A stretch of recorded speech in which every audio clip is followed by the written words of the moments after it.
Hello, hi guys! Magandang hapon sa inyo lahat. This is your Pumasagara channel, a faith healer, also mata reader. So ngayong hapon, natatingnan natin na nagsasabihin sa iyo ng ating mga gabay. This is Arcangel Rafael messages for the sign of Pisces. So Pisces, welcome to my channel. Ano kayang messages, advices, and spirit guides ang ating masasaga for today's video? Kanina naman kayang energy or kaganapan sa buhay ng mga Pisces ang ating mahagilap. So guys, this really is a general reading lamang, hindi lahat makaka-resonate. Kunin lamang po ang makaka-relate sa inyo and comment down below kung kaninong energy ang ating nasagap. And of course, don't forget to like and subscribe my channel and hit notification bell for movie update. And of course, maraming salamat sa walang sawang pagsuporta sa aking channel. Lalo na hindi nag-i-skip ng ads, diba? Naway pagpalain kayo, no? Just, kumbaga, ibabalik yan ng Diyos sa inyo, siksik, digdig, umapaw na biyaya. So, umpisa na natin, guys, ha? Bago ang lahat, para mas pasabog at lakado, diba? Angel Spirit, please give information for the sign of Pisces for Arcangel Rafael. Ano yung pinaka magiging advices for you?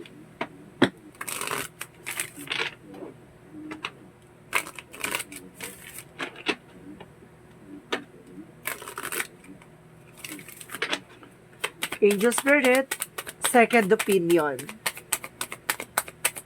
Kailangan mo raw dito ng pangalawang, kumbaga, advices or, kumbaga, ideas, no? Second options. At the same time, there's information na sinasabi dito. There's a give as your cares, no? Kumbaga, ilalagay ka ni God, no? Kung sino talaga yung makakasama mo, no? Kung sino yung makakasama mo at tutulong sa'yo. Tutulong ka ni Arcangel Rafael. And of course, laughter is the best medicine. So, ibig sabihin dito, kaya kailangan na hindi pwede yung immoterapy. Kailangan maging maligaya at maging masaya ka rin dyan sa pinagagawa mo sa buhay mo. Diba? Iwasan mo magatatak ng negative. So, let's see what is additional messages for the sign of Pisces.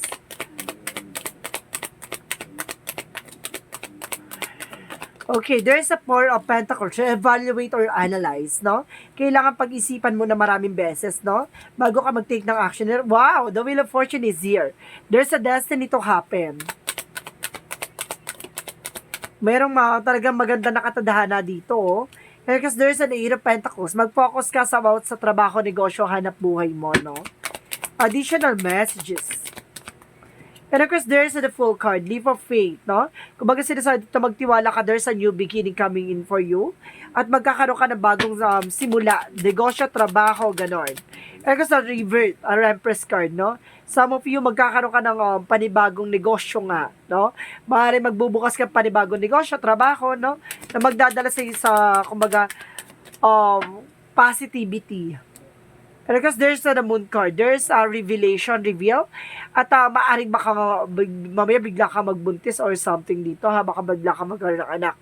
And because there's the Moon card by dreams, may mga pangarap din dito.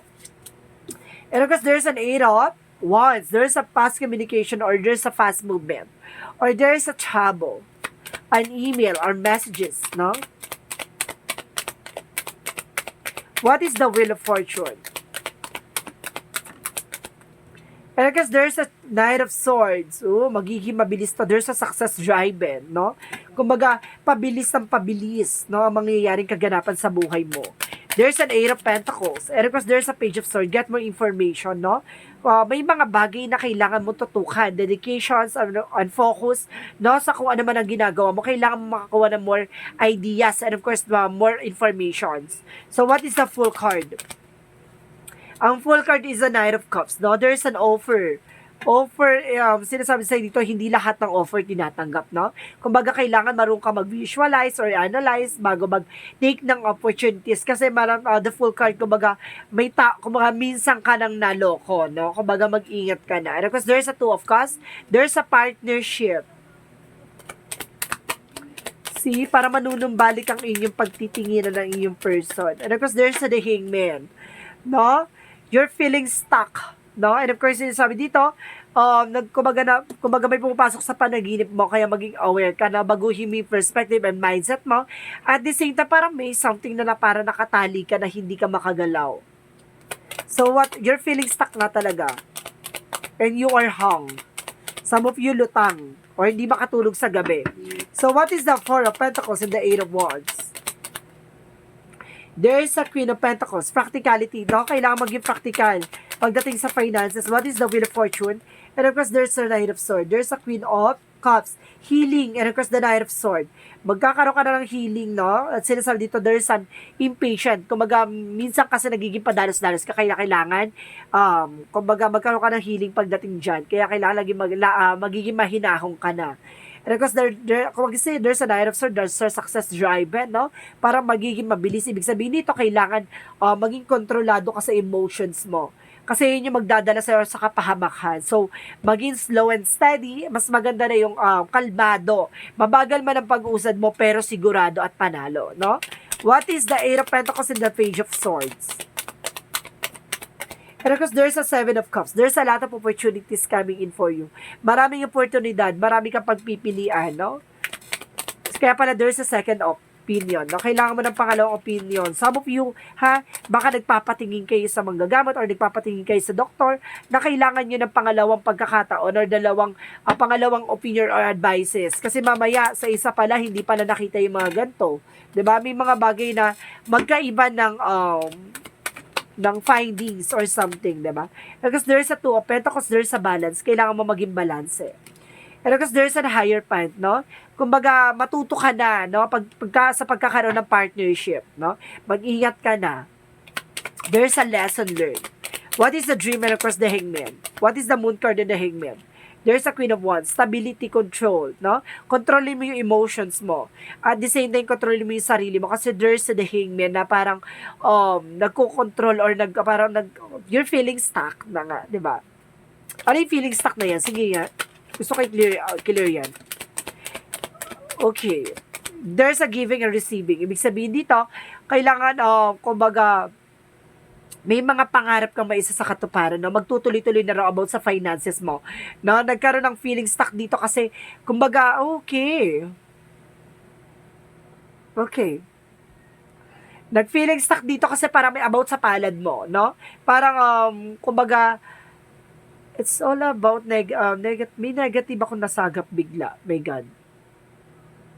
Kumbaga, may kumukuha ng swerte mo dito with the dreams, no? Okay. Parang may kumuha ng swerte mo dito. Kaya some of you, baka na madalas kayo makapanaginip, ha?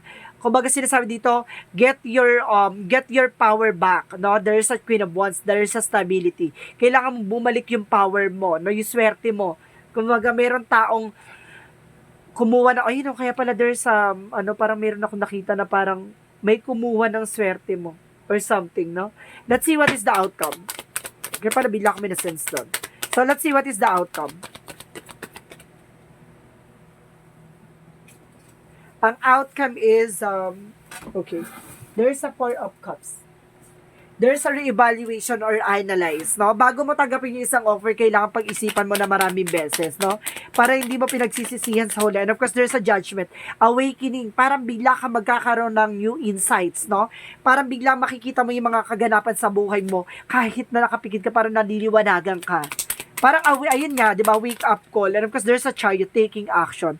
Kailangan mong gumilos, gumalaw. At the same time, there's an Eight of Cups, letting go, no? Kailangan mong kumawala dyan, nasa negativity. And of course, there's an Angel's Messages, 888, there's an abundance coming in for you.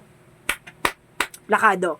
Pagdating sa finances, maganda, no? Kumbaga, pagdating sa relationship, maganda rin. Pagdating sa health, medyo, kasi may mga nararamdaman ka dito.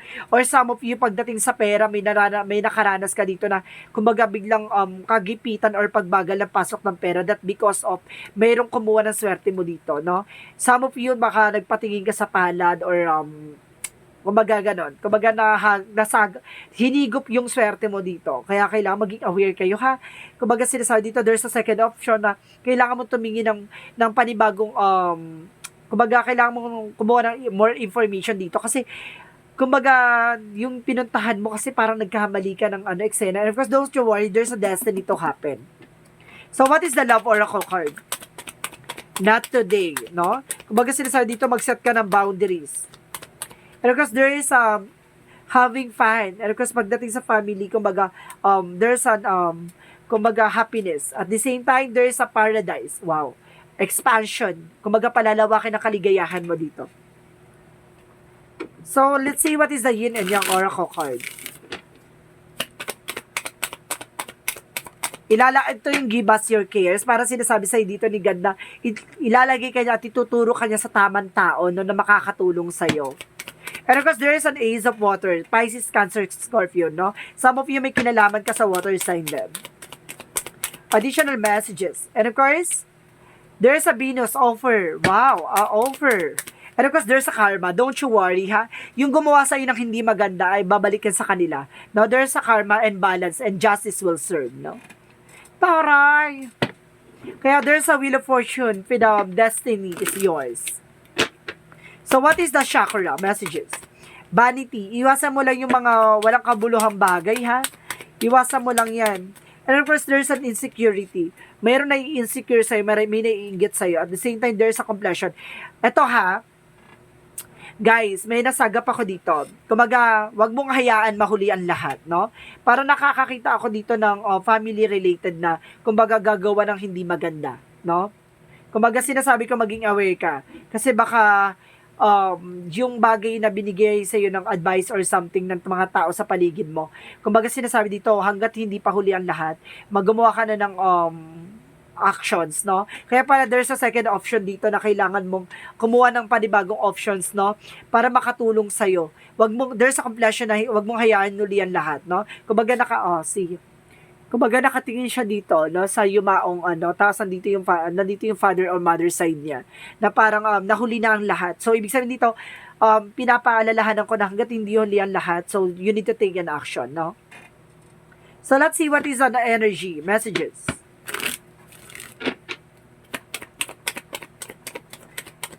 There's a contract, no? Meron kasing nangyaring contract dito eh. I don't think so is soul contract or spirit contract, no? Nagkaroon dito na parang binenta mo ata yung sarili mong eksena. Parang may ganun ako na sense. And of course, sinasabi dito may kontrata magdadala sa'yo ng balance, no? And of course, sinasabi dito, there's an appreciation. Marunong ka mag-appreciate dapat ng mga bagay-bagay. At di say, oh my God! Kaya pala ako nakasense ng my goodness. There's a deceit, may mangkukulam talaga dito. Kita mo yan? Kaya pala sabi ko parang alam mo yung pinuntahan mo, hindi siya magagamot.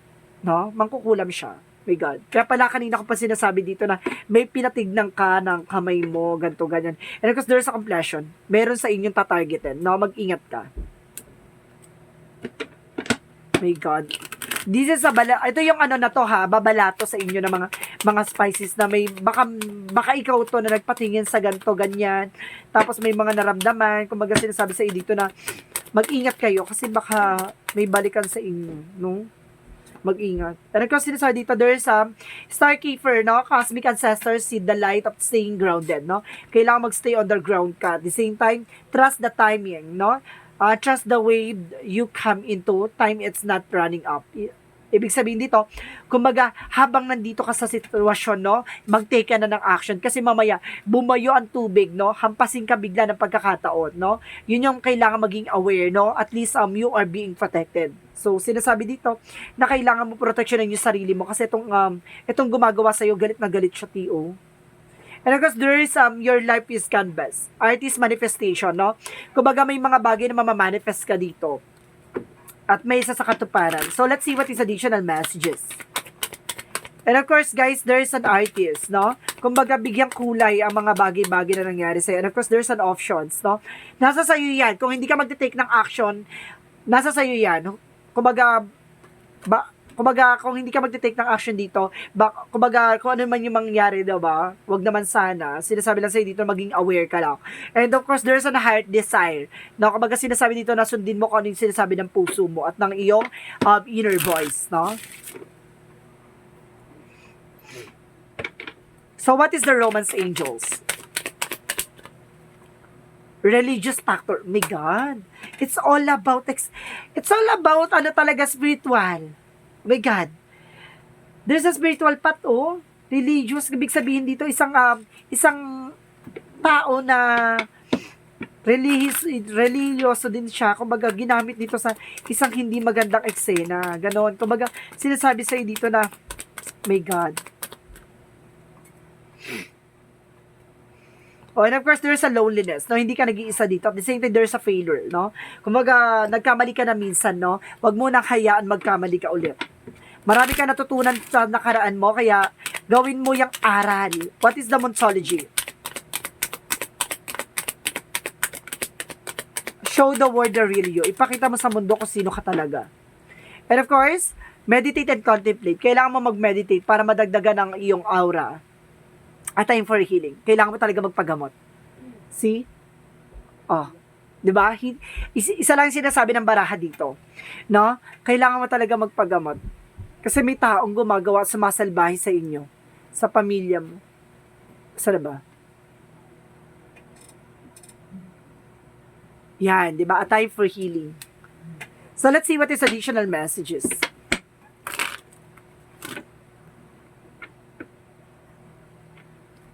Let's see what is additional messages.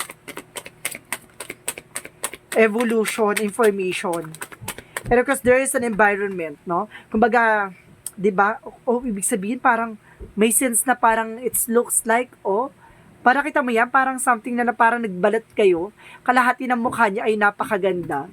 Pero kalahati ng mukha niya ay parang, 'di ba? May kaakibat na may kakaiba, no? Parang ganon.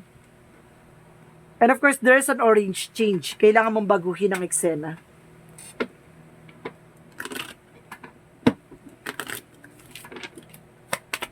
There's an element kingdom, there's an element pala to, oh. So what is the Archangel Michael? Your children are watching by angels. So ibig sabihin daw yung mga anak mo ginagabayan ng ating mga anghel. And of course, admit the truth to yourself and act accordingly. Kailangan mo tanggapin sa sarili mo, no? Na kumbaga may mga bagay na kailangan mo ng tulong ng ibang tao. Kailangan mo tanggapin sa sarili mo kung ano yung mga nangyayari sa paligid mo. And of course, sinasabi dito, bless the peacemaker for they shall be called the teacher of God, no? Binibless daw ni God, no, yung mga nagbibigay ng kapayapaan. At kumbaga hindi mo kailangan gumante, no? Hindi mo kailangan kumbaga ipaglaban yung mga bagay. Kailangan mo ipaglaban para sa sarili mo, para sa pamilya mo, pero yung mga bagay na kailangan mo ipaglaban para gumante, hindi, wag na yon. Kumbaga sinasabi dito, ipaglaban mo what you deserve, 'di ba? Parang ganon. So what is the angel's number? Kasi mas maganda na yung may peace of mind, ha? Hayaan mong bumalik sa kanya yung mga pinagagawa niya. Proteksyonan mo yung sarili mo, yung family mo, no? Because there's 26 at I am attachable, no? You have a keen to desire to succeed and will feel most accomplished when your work benefits others. Your intuitive awareness of what people want allow you to come up with innovative solution to meet their needs. So, ibig sabihin dito, kumbaga, masusolusyonan na yung mga pinagdadaanan mo, no? Mga bagay sa paligid mo, even yung mga mahal mo sa buhay, and of course, yung mga tao sa paligid mo na nakakatulong din sa'yo at the same time, no? Kumbaga, maging aware ka lang, no? At maging maingat kung ano talaga yung kailangan mo at kung ano talaga yung kailangan nila. So, what is the messages of life? What is the messages of life? Okay. All that is. So, sinasabi dito, today, I notice that love, the powers of life. I see that each tiny part of the universe is an expression of the love. And I am aware of the presence of God in all things. I open myself of the magic. I marvel the splendor of all that is, of which I am truly a part. Ibig sabihin dito, kung mabuksan mo yung puso at isip mo para doon mo makita ang lahat ng kasagutan sa lahat ng katanungan mo. Kasi pag hindi mo binuksan ang puso mo, hindi ka makakapag-coordinate, no? Hindi mo makakausap ang ating Panginoon kasi ang puso ang magsisilbi, no? At yan ang magiging pamamagitan para makausap mo ang ating Panginoon. Galing sa puso at galing sa pagmamahal. No, guys, this reading is Archangel Raphael messages for the sign of Pisces. This reading is a reading lamang, hindi lahat makaka-resonate.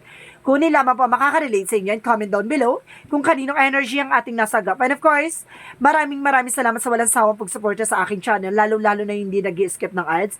Naway pagpalain kayo, no? At bumalik sa inyo siksik liglig umapaw na biyaya. Maraming salamat po. And of course, don't forget to comment down below your full name, birthday, and of course location nyo, kung asan makaisulok ng mundo para sa susunod na reading natin, baka energy mo na ang mahagilap, masagap ng ating mga gabay. Maraming salamat and see you in the next video. Bye-bye and babush!